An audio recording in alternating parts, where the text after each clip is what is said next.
Soy Sebastián Echemendi, soy politólogo, soy profesor titular en la Universidad de Itela y fui asesor del ministro de Trabajo en el gobierno anterior y subsecretario de Política Laboral, y en la actualidad trabajo también asesorando a políticos, digamos, del campo popular y sindicatos.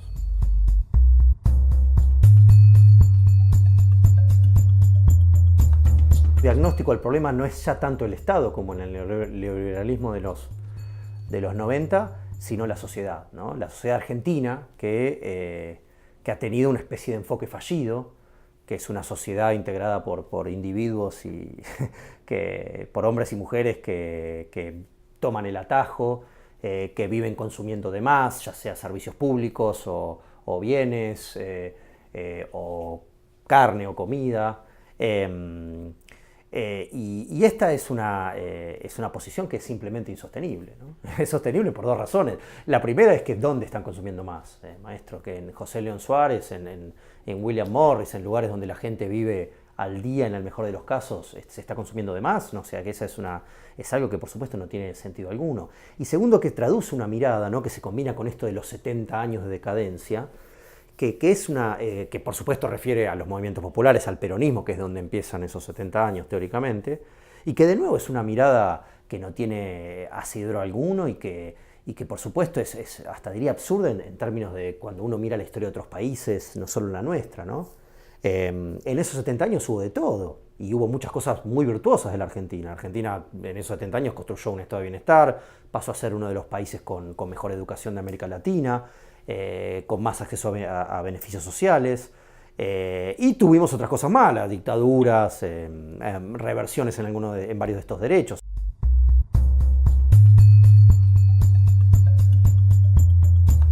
La irracionalidad de Cambiemos ha chocado fundamentalmente en el aspecto económico, ¿no? Este es un gobierno que ha fracasado en el aspecto económico. Yo te diría, ya este primer gobierno ya fracasó, ¿no? Fracasó porque por indicadores que a veces no discutir con Cambiemos es medio discutir con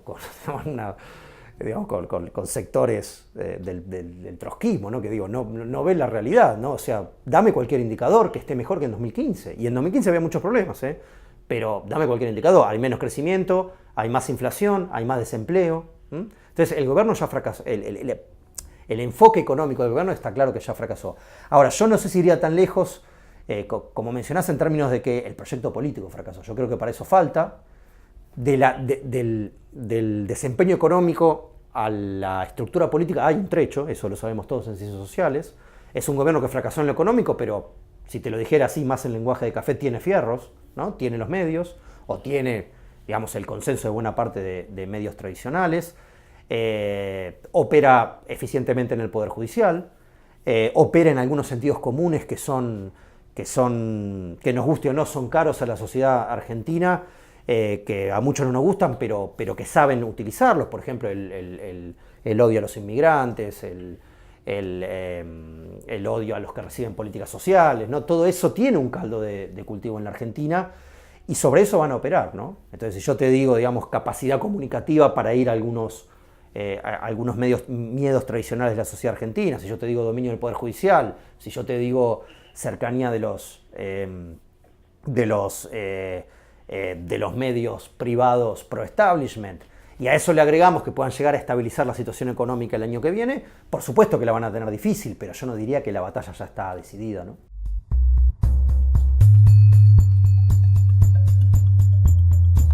El sindicalismo argentino, especialmente el hegemónico peronista, siempre ha tenido dos costados. Un costado más sistémico, de negociación, y un costado más combativo. Después, digo, cada uno criticará, ¿no? Algunos podemos criticar que en algunos momentos nos parece excesivo, digamos, ese carácter sistémico que tiene razones no solo ideológicas, sino institucionales. Es un sindicalismo que depende mucho, como sabés, de relaciones con el Estado en términos de subsidios, obras sociales, etcétera, ¿no?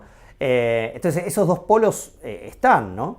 Lo interesante de esta posición es que, de esta situación, es que no solo se está abriendo un polo combativo cada vez más fuerte, signado por Moyano, por la CTA, y yo agregaría algo que no vemos muy seguido, lo que es el carácter combativo del sindicalismo del interior. Por ejemplo, hubo 3 huelgas en el cordón industrial de San Lorenzo, que por ahí no llegan tanto a a los medios nacionales, pero que son importantísimas, ¿no? para la operatoria económica de las regiones.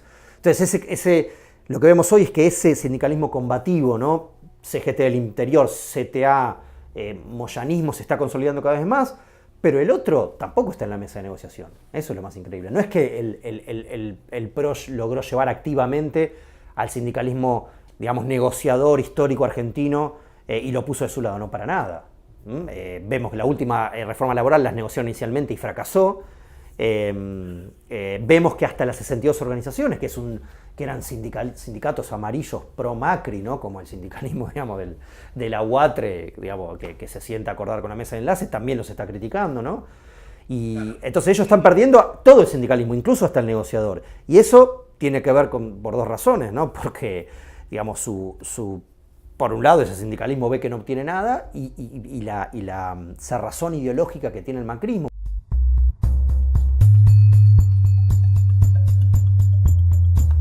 A veces nos enfocamos en lo que es la penetración del Estado bajo el macrismo por intereses privados, ¿no? Relacionados especialmente con tres sectores, con el sector agrario, ¿no? Que básicamente ha colonizado el Ministerio o la ahora Secretaría de Agricultura, con el sector de la energía y por supuesto el sector financiero, donde digamos, los líderes de Hacienda y del Banco Central no son cuadros provenientes del sector financiero.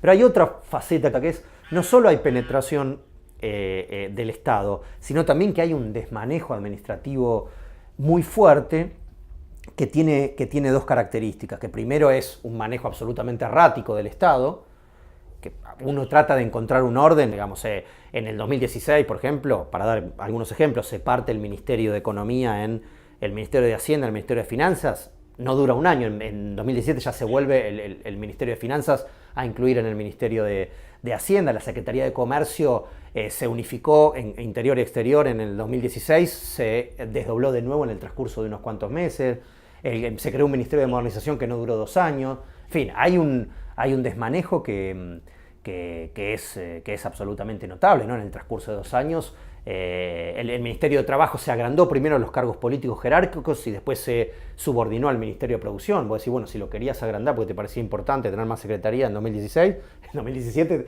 lo degradás todo el ministerio, ¿no? Entonces, primero hay un desmanejo técnico muy fuerte, pero segundo, ese desmanejo técnico yo creo que no debe esconder un sentido ideológico muy particular, ¿no? Porque dentro de ese desmanejo técnico hay un sentido. ¿Cuál es ese sentido? Bueno, debilitar las áreas sociales y que tienen que ver con la planificación del desarrollo, que son áreas que compiten con el sector privado. El Ministerio de Salud media con el sector privado entre capital y trabajo. El Ministerio de Trabajo media entre el capital privado, entre las empresas y los trabajadores. El Ministerio de Salud no solo tiene funciones esenciales con respecto a la salud de la población, pero compite con el sector privado en las vacunas y en los medicamentos. El Ministerio de Ciencia también le compite al sector privado y a las grandes empresas en dónde poner la agenda de investigación, ¿no? Entonces, lo único que hay no es desmanejo administrativo, sino dentro de ese desmanejo un sentido claro de vulnerar las áreas que compiten con el sector privado más concentrado y que son los que proveen, digamos, gastos del estado de bienestar que afectan el presupuesto público, ¿no? Sobre todo las áreas de salud y de trabajo.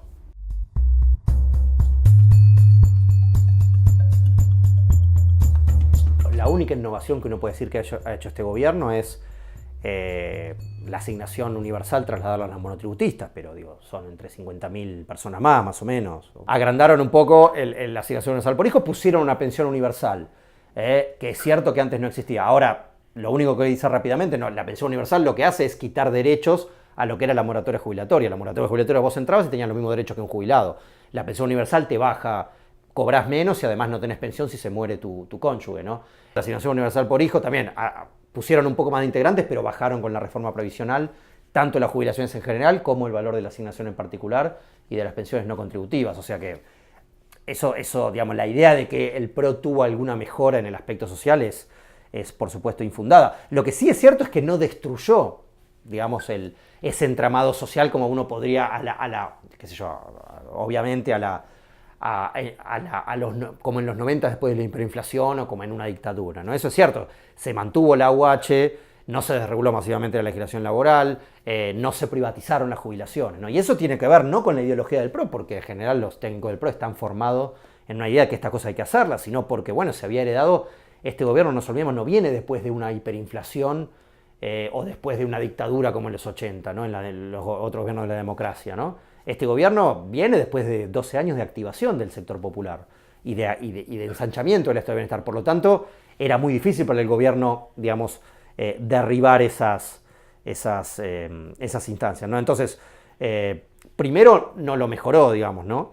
Y segundo, achicó el gasto en muchos casos, ¿no? O sea, ha habido, en términos generales, un achicamiento, es decir, no un ataque, no una destrucción masiva, pero sí un achicamiento del estado de bienestar.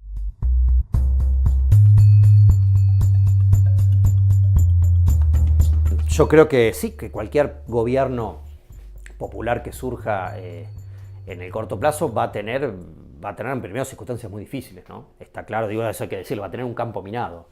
Un campo minado en lo económico, ¿no? Por una situación muy, digamos, con el FMI adentro de la política económica, con una parte sustancial del presupuesto llevada por los intereses financieros de la deuda. Entonces eso va a ser un lugar muy difícil para moverse. Eso en primer lugar. Y por otro lugar va a haber recibido, digamos, un Estado institucionalmente degradado en áreas que son importantes para cualquier gobierno popular, como las que mencionamos antes en la entrevista, ¿no?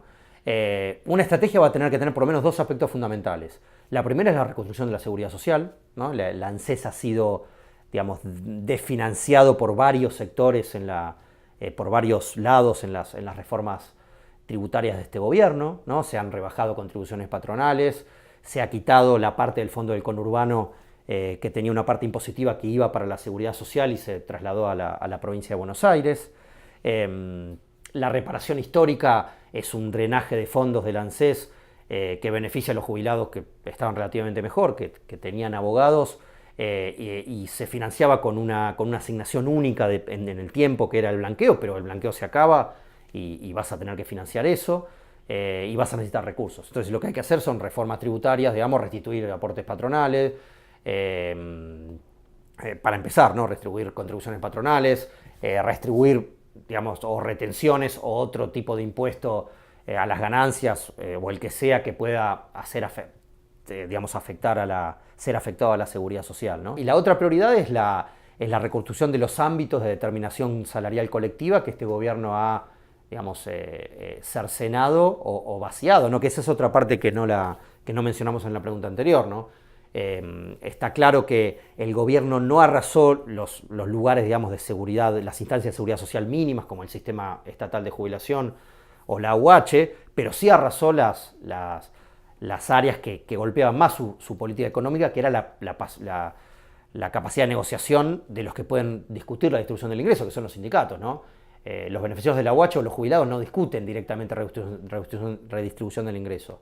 Los sindicatos sí, y por eso se vaciaron las instancias donde los sindicatos hacen eso, básicamente la Paritaria Nacional Docente, el Consejo de Salario, que básicamente no tiene debates en serio en los últimos 2 años, y las paritarias sectoriales que fueron abandonadas por el Ministerio de Trabajo y, digamos, descentralizadas a las industrias de actividad que se arreglen como pueden, ¿no? Entonces yo te diría que la reconstrucción impositiva de la seguridad social y la restitución de los ámbitos de determinación colectiva salariales tienen que ser 2 prioridades en cualquier gobierno popular que venga.